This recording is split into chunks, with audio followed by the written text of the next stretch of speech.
Hello and welcome to this episode of Vaccinate India. We are working in conjunction with in a partnership with Google on this.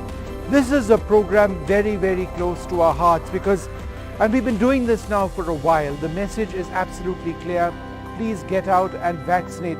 The goal is to ensure that you are safe, your friends are safe, your family is safe. In order to do that, you need to get your 2 doses of the vaccine. 1 dose not good enough. And the entire knowledge and the business of vaccination is changing. In fact, we're going to be talking about vaccination and children on this program today. Should we perhaps have waited a few more months before getting kids back into schools, because there is a vaccine now which is available for children in India, not been rolled out as the Zydus-Cadila vaccine, but it is coming soon. But here's something that we've been stressing now for quite some time. It's very easy to actually know about vaccination centers, where it's all happening on Google. So if you were just to type vaccination centers near me on a simple Google search, then I did that and this is what popped up. And I'm in office, so this is close to my office over here. A bunch of options over here. Now if I just click on any one, so if I was to click on this SCI International, this actually brings up SCI International Hospital. It gives me a whole lot of options, including if I were to click over here, book appointments. In fact, and it even tells me it did have appointments even 1 minute back. So if I was to click over here, I could book an appointment for a paid dose of the vaccine at this particular hospital, SCI, either for my first dose or for my second dose. And it's got instructions over here. You can also visit the CoWIN portal for online appointments. It gives you that option as well. So it gives you a whole lot of details over there, including reviews as well. But let's actually move on now and take a look at where India presently stands as far as vaccination is concerned. Now, the total number of vaccine shots given as of the 4th of September was this 68.5 crore doses. So that is something which is welcome, but nowhere close to what we actually need. What we do actually need is many more vaccine doses. This actually has to go in this direction. That's what the overall goal actually is. Now let's take a look at India's vaccine equation, and this is something that we keep stressing all the time. The aim is to stop a third wave. At the current vaccination rate, 43% of our population will be vaccinated by December 2021, not 100% of what we are looking at. The target to stop that third wave is 60% of our population with both doses by December 2021. This was in fact the government's target, but in order to hit that 60% target, the required vaccination rate is 11.5 million doses per day, and that is something we are not achieving, even though we are hitting a record, in fact global records as well. In the last 7 days, the actual rate has been 7.4 million on an average, but that still represents a shortfall of 4.1 million. So the point that we are actually trying to say is that in as much as India is making a great deal of progress, we need to vaccinate much faster and much sooner. So that's going to be an issue which going forward is something that needs to be looked at very closely indeed.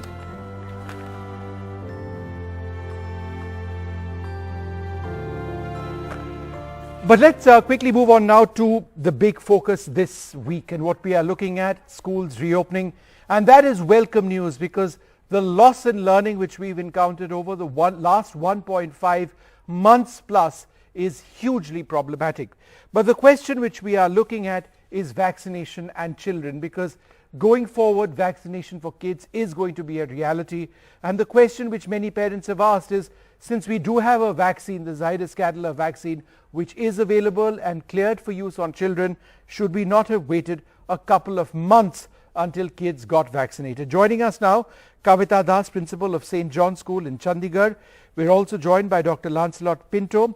He's a consultant pulmonologist and epidemiologist at Hinduja Hospital in Mumbai. Dr. P.S. Narang, Associate Director of Pediatrics at Max Healthcare. Also with us, Anubha Srivastav, President of the India-wide Parents Association. She's a lawyer and a child rights activist. Simran Khara is a parent of a young child, and I'd like to get her views on this as well. So let me go across to you, Kavita Das. Ma'am, do you believe that we should have waited a few more months at least until such time as the Zydus Cadila vaccine was being rolled out in substantial numbers? Vishnu, I think it varies from place to place. You can't really, restrict this as a general answer. I think one has to look at really the location in which the children are. If there are areas which are heavily infected and where COVID is on the rise, then of course we need to ensure that our children are safe and are not exposed to these risks. However, if I may take the example of my own city, Chandigarh, we have a very, very, very low infection rate. We have, as of today, only 5, right?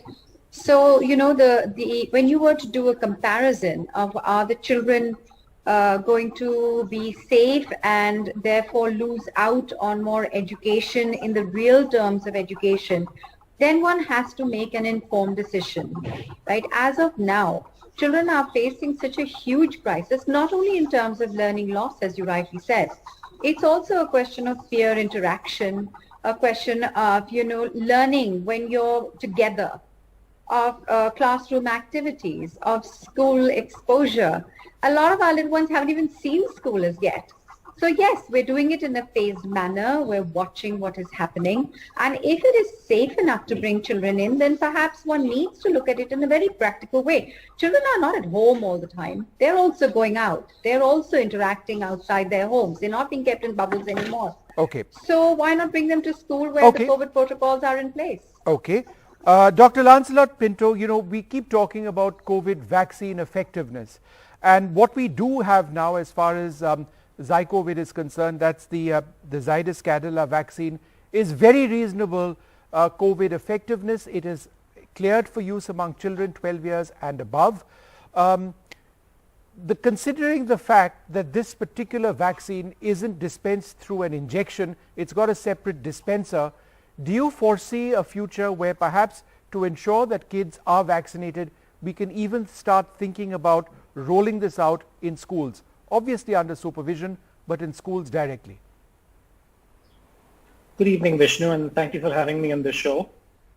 I think a children's vaccine is something that people have been waiting for a long time.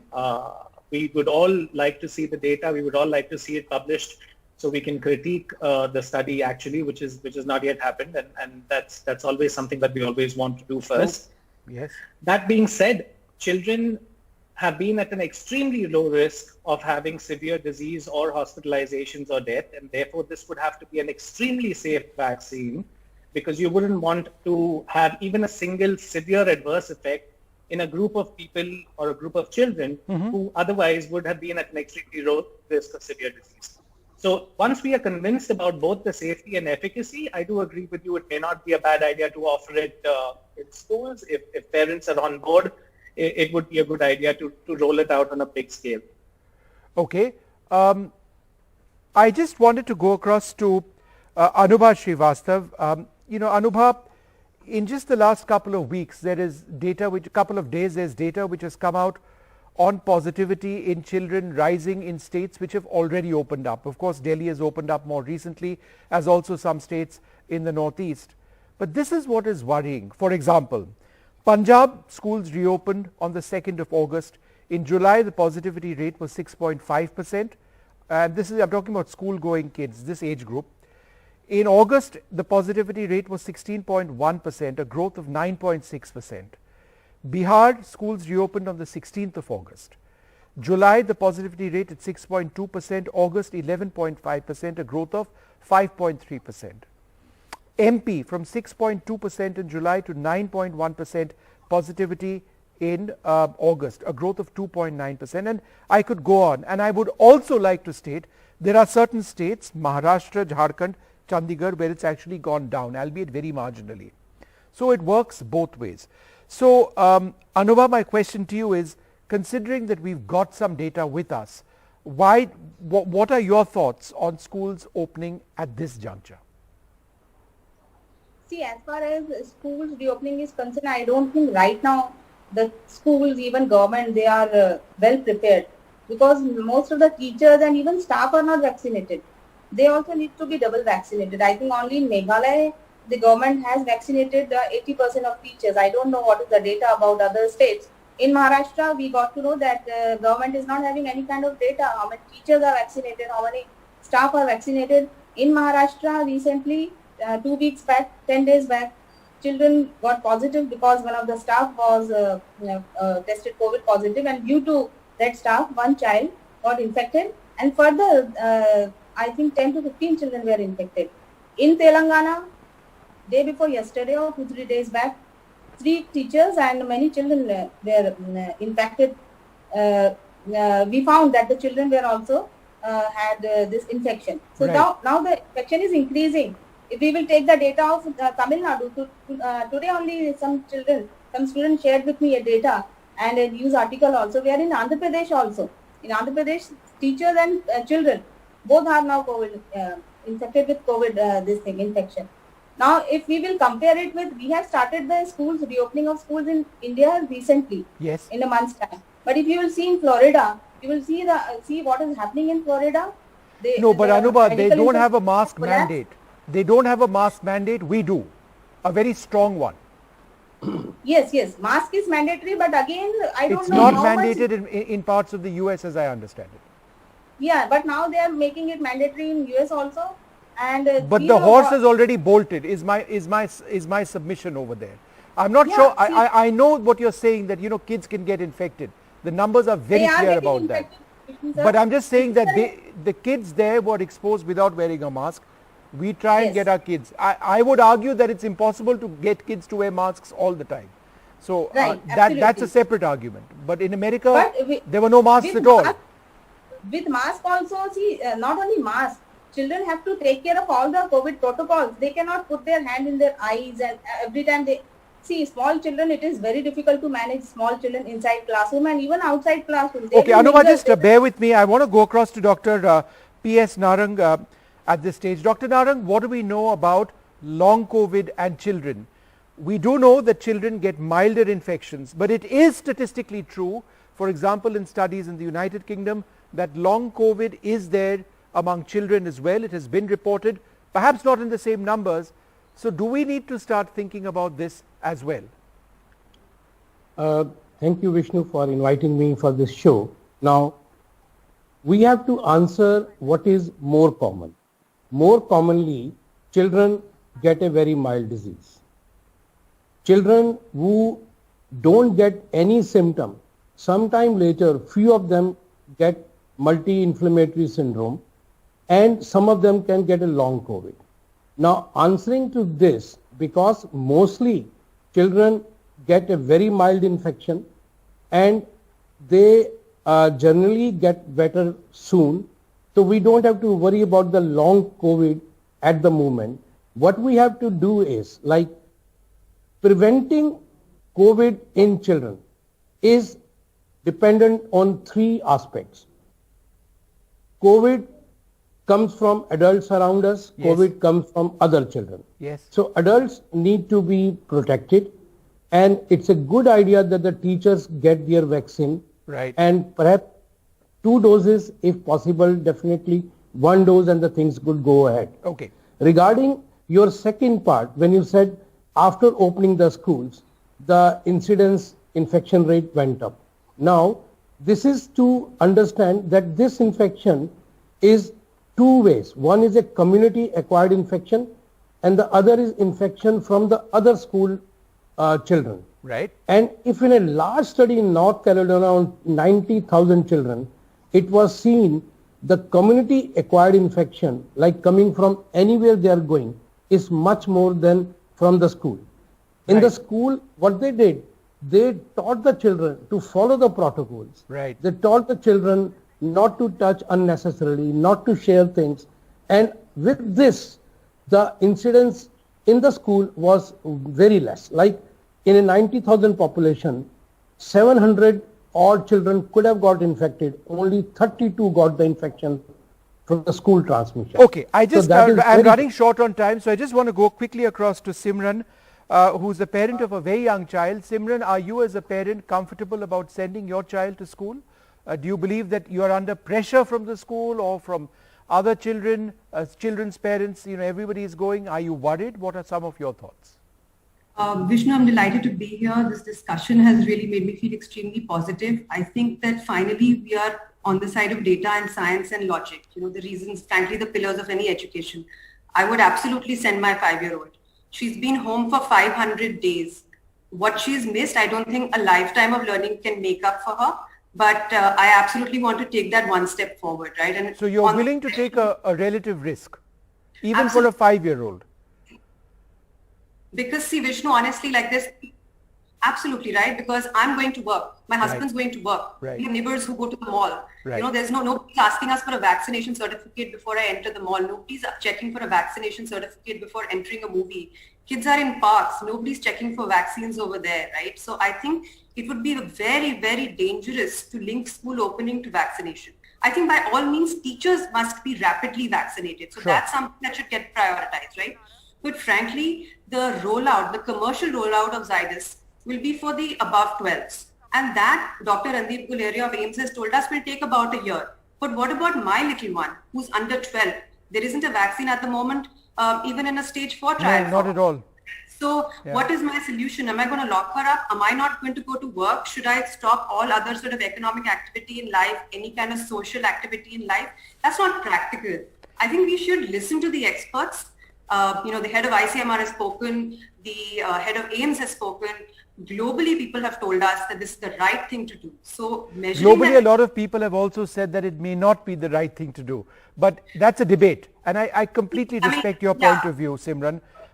You know, I mean, it goes both ways. But let's hope that there is vaccination for more children sooner than later. I think the discussion needs to veer towards vaccination. Your point is very valid. Young children don't have vaccines right now. We need to have that in India.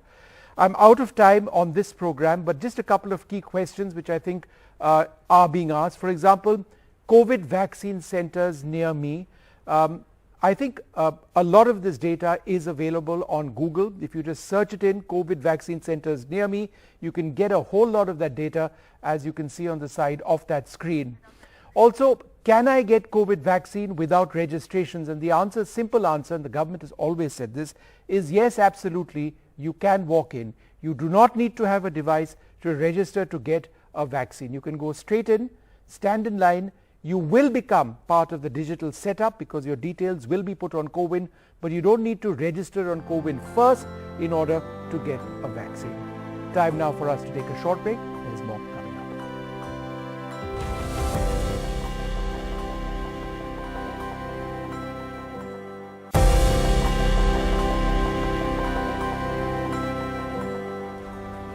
In Assam, as a part of its major push for COVID vaccinations, health workers are taking risky boat rides down the flooded Brahmaputra to remote riverine islands to vaccinate people who may have been left out. Jab the last man in any remote area is the motto. NDTV's Ratnadeep Chaudhary and Sanjoy Chakravarti travelled with one such vaccination team.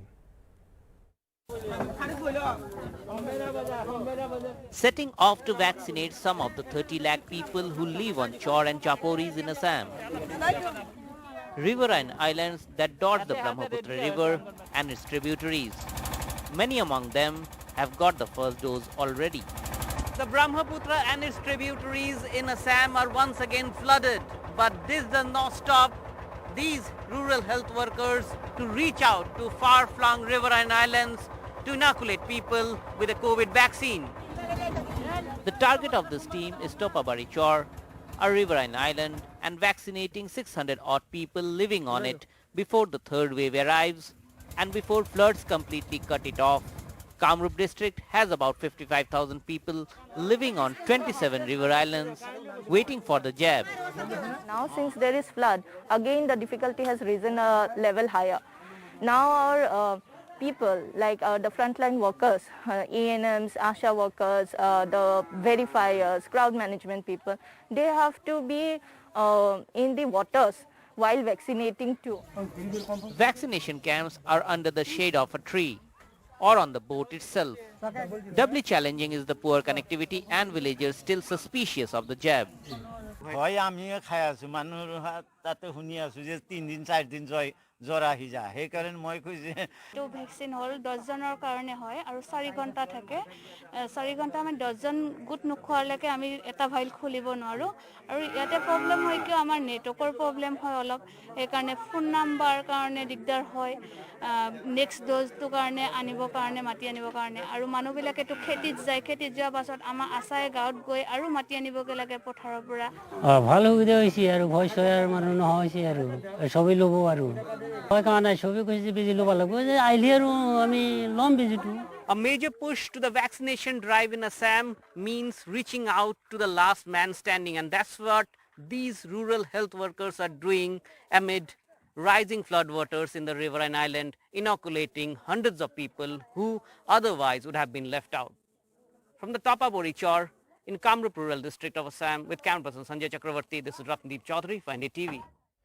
Time now for us to take this short break.